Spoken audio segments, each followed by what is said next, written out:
Okay, I found the contraption. So if everything goes well and this works as intended, this will allow me access to the spirit realm, and thus I will be able to start this journey. So let's go! I'm gonna cast a spell on you to give good reviews to Little Witch Nobeta. So, Little Witch Nobeta, I remember when it first appeared on PC, a lot of people were calling it a little like anime Souls. Because you play as a little witch killer who's animu. And, well, to be fair, it kind of is that. It's a third person shooting Soul style game. And, honestly, this is the kind of game I appreciate a lot more. Taking ideas of the Soul system and kind of doing their own thing instead of just like that one PS4 game. Doing a little bit more than just a little. And yeah, Little Witch Nobeta is both simplified and yet a little more complicated in certain areas. Of course, it being third person, because you're a witch who casts spells, is not primarily focused on melee. So if you're like me, who's used to being a big giant shielder running around Souls games, well, you don't got that, so you're gonna have to learn how to dodge or parry more. Yeah, you can actually still parry in this, but no shields. Nope, nope, nope. You have the same fucking starting gear from beginning to end. The only shit that really changes is how you level your character up and the spells you acquire, which are 4 primary spells. But we'll get into that. So without a gear system, if you need to enhance your character, you're going to have to level up. And just like any Souls-style game, you get a currency for defeated foes, and that currency is used at your local little safe spot to level up. Now, in Little Witch Nobeta, you can upgrade your health, your mana, your stamina, your strength, your intelligence, and your haste. Now, most of those are self-explanatory, but the ones that might need a little more is your intelligence, which enhances your magical attack, and your haste, that levels up the hastening of your spellcasting and extends the restore time for your magic power. But all the other ones are pretty much self-explanatory, because just like a Souls-like, you of course have to have a stamina meter that fucking adjusts, your running in it. And Little Witch Nobeta does have a very decent speed at winning. But until you build up your stamina meter, it drained pretty quickly if I never quickly at the beginning. And you do have dodge, of course. Now, parrying, since you don't have a shield, is completely based around the concept of timing your attack with the enemy's attack. If successful, you will parry the enemy and drain mana from them. This being a pretty actually good way to get mana restored, because, well, in very tense fights, ganks, and boss fights, you'll have your moments where you're running a little low on mana depending on how well you're using your resources. Now, you do have an item system, and you can buy gems at statues, and they will depend on which statue you're at, because each statue retains different tiers and levels. But by the end of the game, you'll have access to all the really good shit. And what's nice is that carries on over into New Game Plus, which, again, another staple of Soul-style games. Soul-likes going into New Game Plus and playing more. And you do get to have some more enjoyment in that. But we'll get into that. Now, primarily, you basically have a gem that restores, it regens your health, regens your mana, a gem that gives you health, and a gem that gives you magic. And you also have a gem that gives you defenses.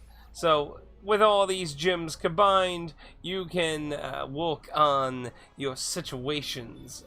Now, there aren't any equipment, as said. What you start is what you get at the end. What you get is new spells. And you have Arcane Ice, Fire, and Thunder. And throughout your progression through the game, you will level those up. And I'm not 100% sure if you can level them up in one playthrough. because I either missed a few or didn't. But I think it is possible to level them up all to 5 in one playthrough. I think I may have missed a few. Now, while you will need all 4 of these spells to progress through the game, you do not need to level them up all the way to progress through the game. Of course, having them leveled up makes their uses much more better, though. So it's definitely a recommendation to level them up as much as you humanly can. But if you happen to have been like me and got into New Game Plus and didn't quite get every single book for all 4, interestingly, you can pick up the same old books you encountered and level them up more. So you can go through the game as normal and finding books you already are aware of to finish leveling them up if you happen to not gotten it on your first playthrough. Now, your 4 spells, each one does different things and they have different uses. And on top of that, well, like your arcane is like a normal kind of beam shot.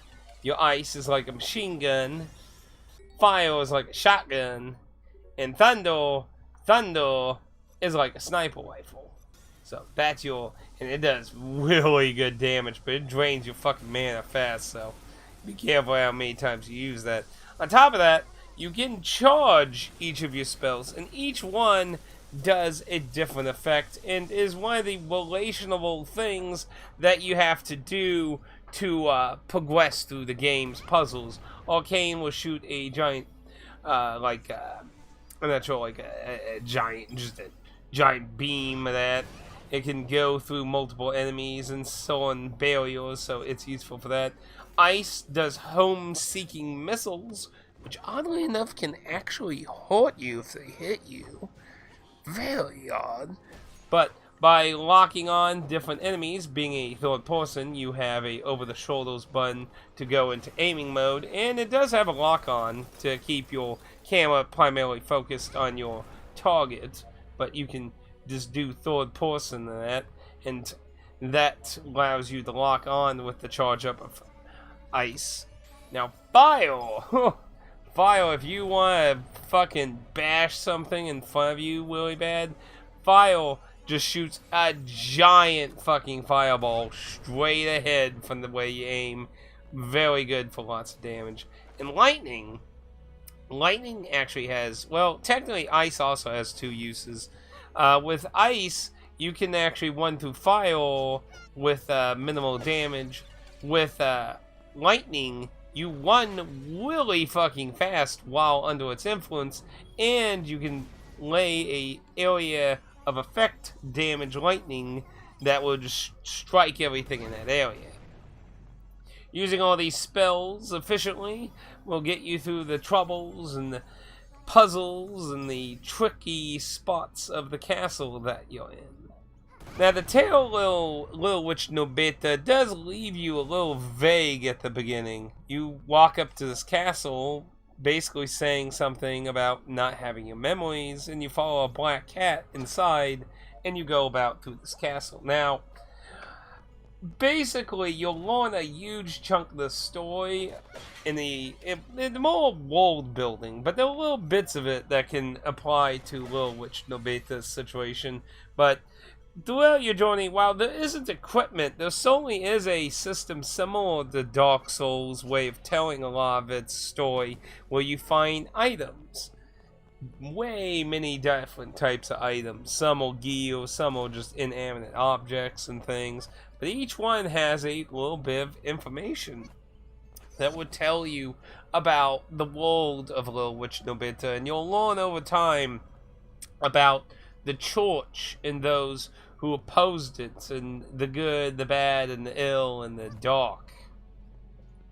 And finding these items are primarily how you're going to know a lot about the world, but some of it does relate to Little Witch Nobeta, and over time you'll learn more about what happened to her situation.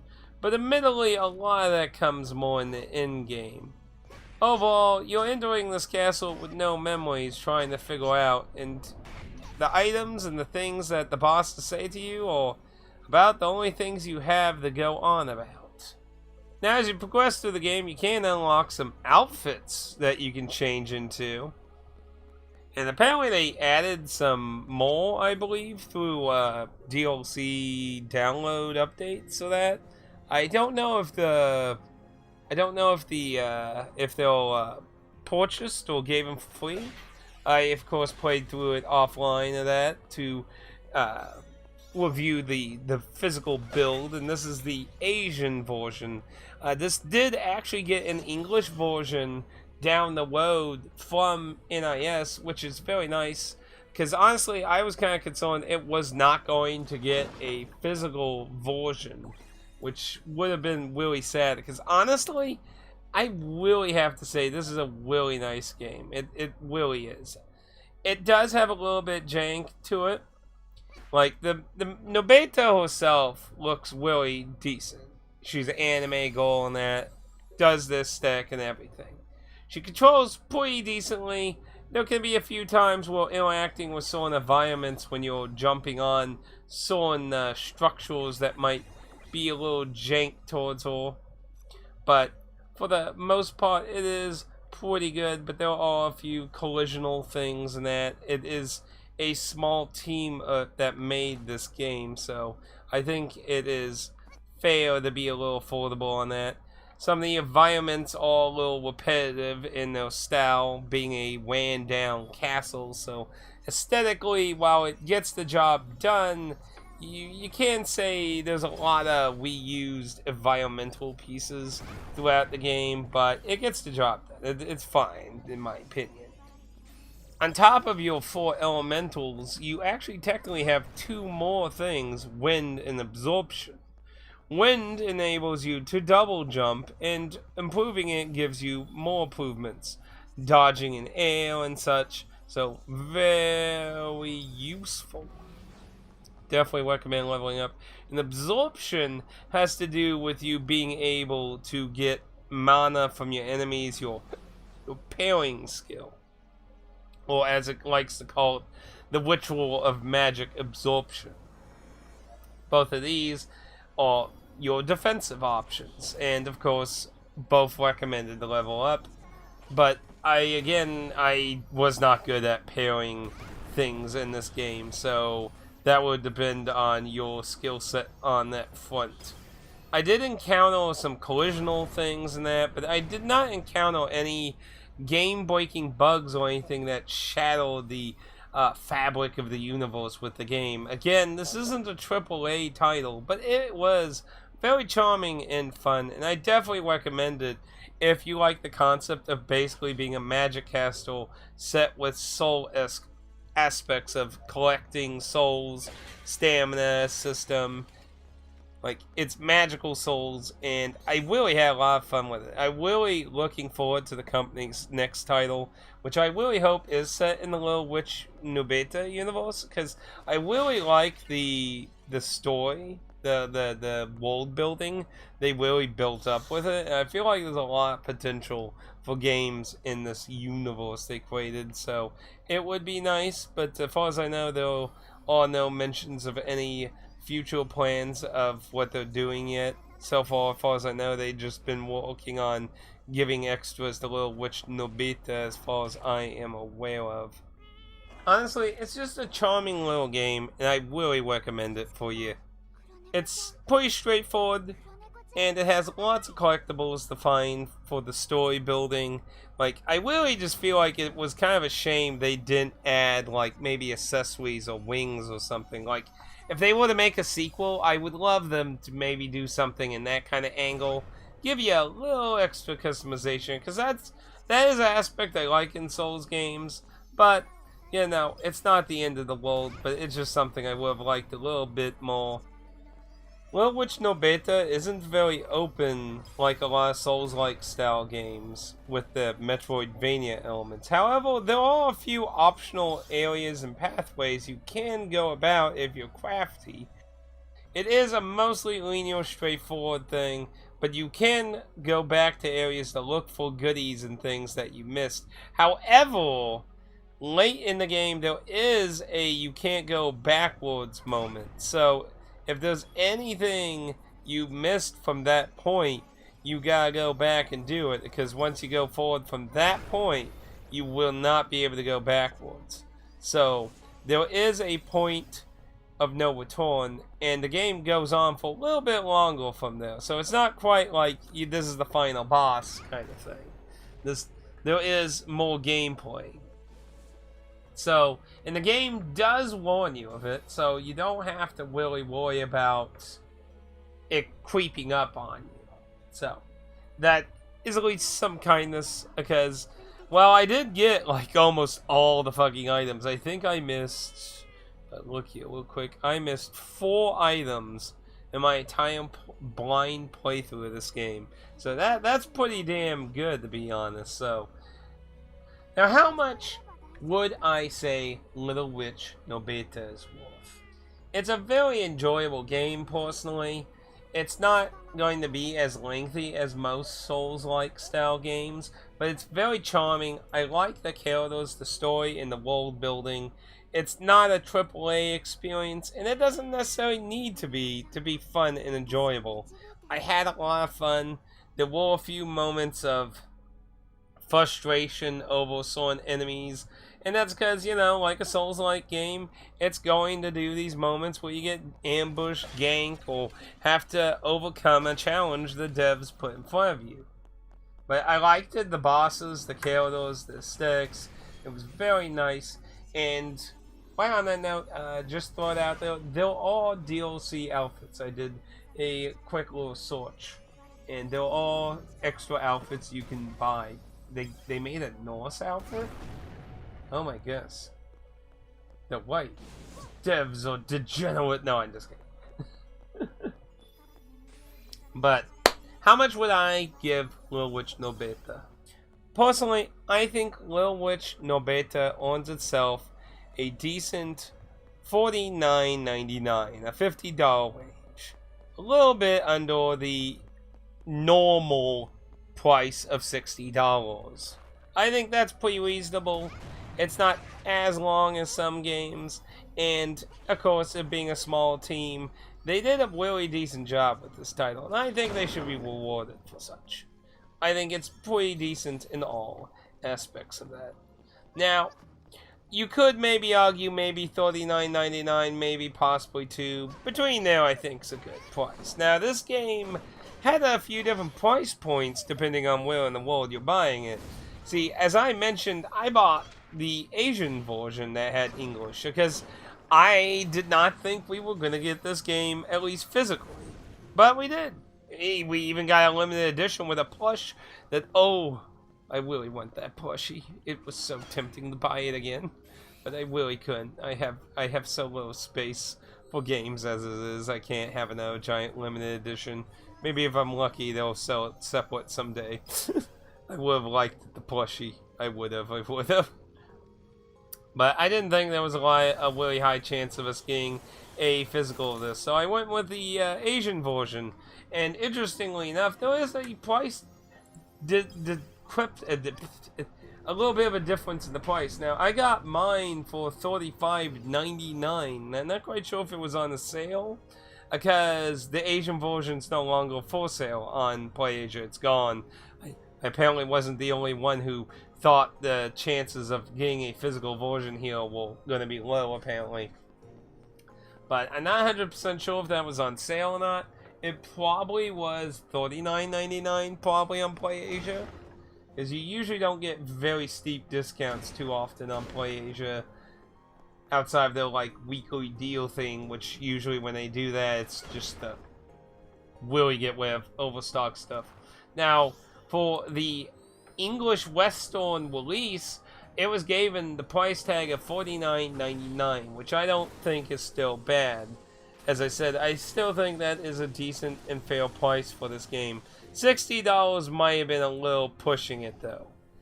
It's still a very enjoyable game, and I personally would have probably still had a lot of enjoyment out of it, but because of a few little bits. Now, again, I played the Asian version, which probably is also outdated. I would hope the English Western release that came out later after the Asian version, I would have hoped it probably had a more updated build, so you could also view it a little better in that. Though I don't know if it does. I don't know if it does as of this video. But the Asian version comes with. Let me get the information. The Asian version is 1.00 version on it, so it has absolutely nothing applied to it. So if you have a Western version, it should have a higher number than that, unless they just totally numbered the update system in the West, which is potentially possible too. That does happen sometimes in these releases, but either way, I would hope it's a more better build. So, but yeah, at this point in time, you're looking at $49.99 if you want to buy this game physically or digitally, unless you find, a used copy or something like that in that fun. But I mean, if you're getting it new, Now, some of the things I did notice about my build, the Asian version I played, there were a few text shenanigans. Some of the text is a little Englished, and it's not super bad. But there are a few instances of it, so it's not perfect. Again, hopefully something that's a little bit better in the Western release. I would hope, considering the time difference between the Western physical version and the Asian physical version, that it has a higher build update. I would hope, really hope. I remember really late in the game in this one area, I think it was like a side area that you technically don't ever have to go to, that connects two areas, if I remember. I remember near the save point, there was a really strange enemy that's face is just straight in the wall. And I kind of was like, is this an accident oopsie whoopsie here? Kind of reminds me of an enemy placement thing I learned of before in a unpatched version of Dark Souls before, where it's just something, maybe it got updated, moved around or something. Don't know if it's there in the update, but it honestly kind of baffled me, because it's just sitting there near a save point with its face stuck in the wall. It's very strange to me. It definitely stuck out to me out of all the enemy placement in the entirety of the game as being completely illogical and confusing. But honestly, I had a lot of fun with Nobeta. It's a lighthearted a little bit of a side game you can play. It's not super long. It has a few little of its own ideas without following the whole just doing medieval giant muscle-bound dudes with 50 different weapons and gear and things. I would have liked to use accessories, like I said, but yeah, no. Everyone's got to do their own thing. I liked the game. I recommend it if you like Soul-style games, you like witches, you like anime. You should have a fun time with the game. Now, for spoilers. Now, interestingly, you'll get to the throne room of the castle, and you'll find another person there who's trying to figure out what's going on with everyone now. Like, everyone else is like dolls. And you learn that the church had been basically making a army of dolls with people's souls and shit. Like, it's kind of fucked up, really. Pretty fucked up. But anyway, this character's also trying to do some human shenanigans with themselves, because they're just like, I'm a doll. They're like, I'll use you. But after you kick this boss's ass, you'll go in and you'll sit on the throne, and you'll be in a completely different place as Nobeta again. Now, I didn't realize it when I was playing the game, but after the fact, I kind of realized something. The final boss of the game is you, who was controlling Little Witch Nobeta. You are now gaining control of the real Nobeta. Now, what do we mean by that? So, what happened is, basically, the church sealed Nobeta's soul in the spirit realm, and the throne gave her access to it. So, ironically, the soul that's inside Nobeta's body went there and woken Nobeta herself. So you actually fight the soul that's inside your body for control of your body. So you don't really ever get the resolved whose soul was in Nobeta's body, like Nobeta's soul was in the spirit realm. So it wasn't really a factor of memories, it's just they weren't even in their actual body. Now, why this was done exactly? It's not really gone in there as much as I remember. I didn't find any items that at least conveyed directly. But I would imagine, because there are instances of texts saying that witches sided with demi-humans and shit, that the idea was that Nobeta was against the church, and I guess they couldn't really defeat her, so they just separated her soul and body. Now, why there's another soul in her body, whether that was something the church did or some weird spiritual shenanigans, I'm not quite sure. But, well, maybe in a sequel we'll find out, because all the dolls in Nobeta all leave the castle as one being, so everyone she went up against became a part of her. And that's kind of just how Nobeta ends. Becoming whole again. But I really like a lot of the crazy story you learn about the church as you go through this game. Like, the church is super fucked up. Like, they've destroyed and conquered the fucking world and shit. Hell, there was even a fucking kingdom talking about how the church basically made a whole kingdom of their own with puppets and shit. Like, it's really fucked up what the church in this world did. Like, you could make some really dark ass shit with the plot they were going on within this game. And it's why I really would like to see more. Because we're stuck in a castle the entire game besides the spirit realm at the end. So we don't really get to see much of the outside the beginning and the end of the game. So I would have loved to see more of it myself, but that's just me. But with that, Little Witch Nobeta, definitely recommend. Go check it out. I hope you can enjoy it. Hopefully, you'll learn something interesting in this video, and if you did, leave a thumbs up. And if you feel like you didn't learn anything interesting at all, feel free to leave a thumbs down, guilt-free. And until next time, I'll see you all out there in the movie.